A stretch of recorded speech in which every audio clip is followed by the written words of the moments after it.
we started from objectives, and we said whenever you are doing research work, you should have your aims. Why are you doing that research work?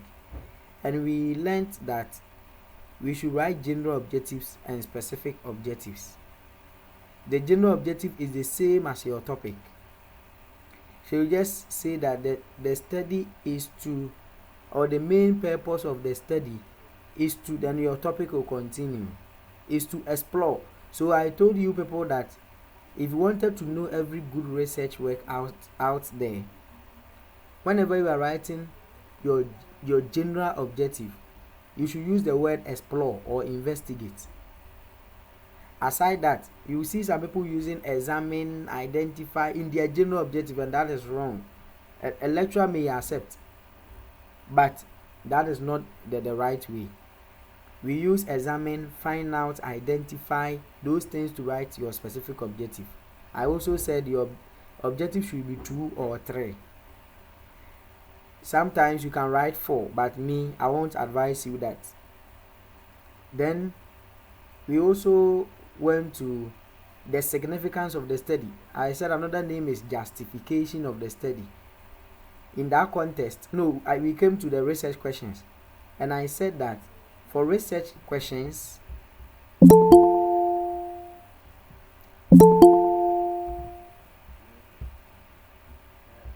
so I said that for research questions, what you are to do is that if you have 2 objectives, your research questions are going to be 2.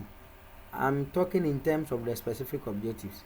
So if you have 2 research objectives, which is the specific one, it means your research questions are going to be 2. Then you use question form to structure the objective.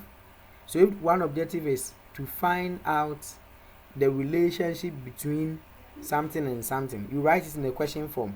What is the relationship between this and this? So you base on your objectives to write your research questions. Now we said justification of the research, which is the significance of the study. That one too, we made it clear that you look for the stakeholders of your topic. Let's say somebody is doing research on food. You know that when we talk about food, we have those people who are doing catering, those who are food and drug authorities, those people. So if you bring out any research that is concerning food, what will be the benefit each of them will get from your research work? What will be the benefit?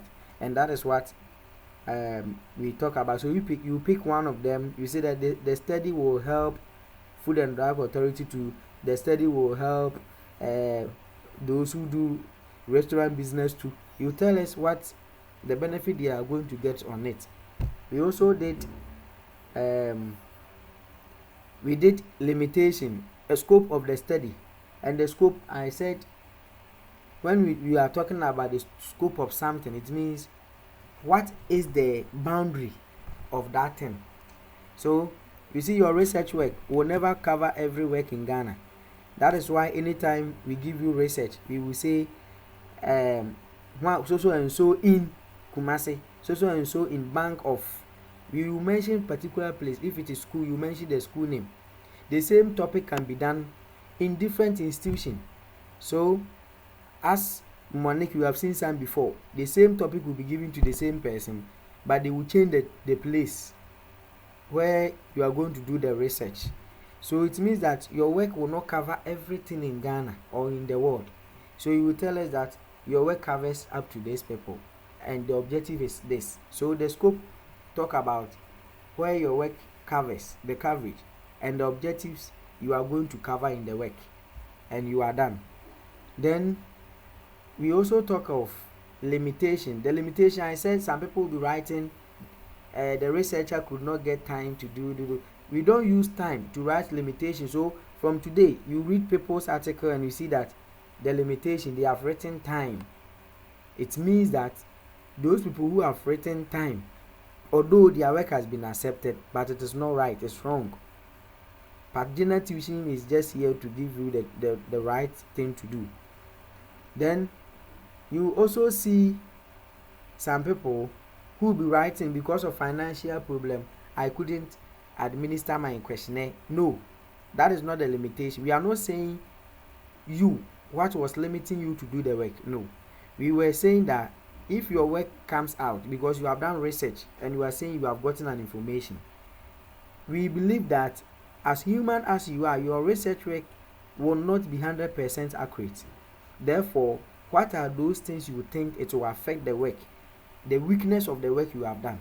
So that is where you will say, oh, you see, I presented the results in the chapter 4, but the result, people answered my questionnaire before I used to present that result to give a conclusion.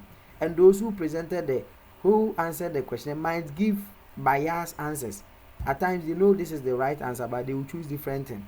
And because of that, maybe I am basing on what they did to draw conclusion.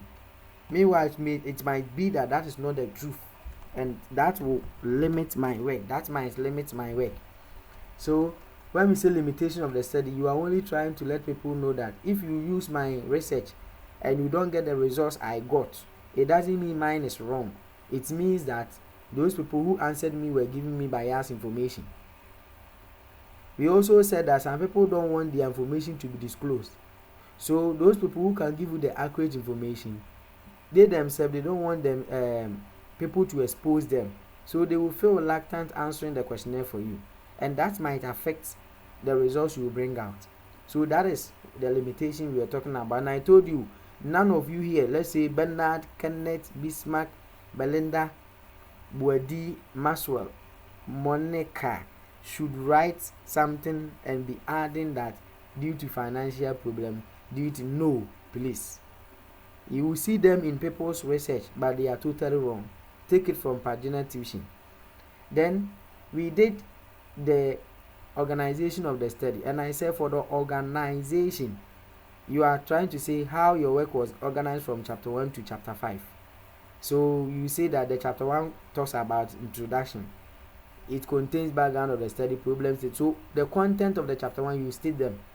Then we say the chapter 2 is the literature review.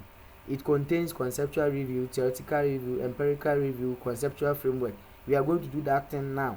Today we have that 4 objectives to talk about. Then we say the chapter 3 is about the methodology.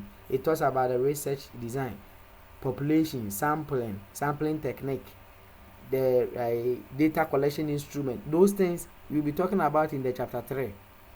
Then you talk about the chapter 4, talks about the analysis and the discussion of the results. The chapter 5 talks about the summary of finding, conclusion and recommendations. You are done. So that is all about the information you needed to know in the chapter 1. So I think I've been able to summarize.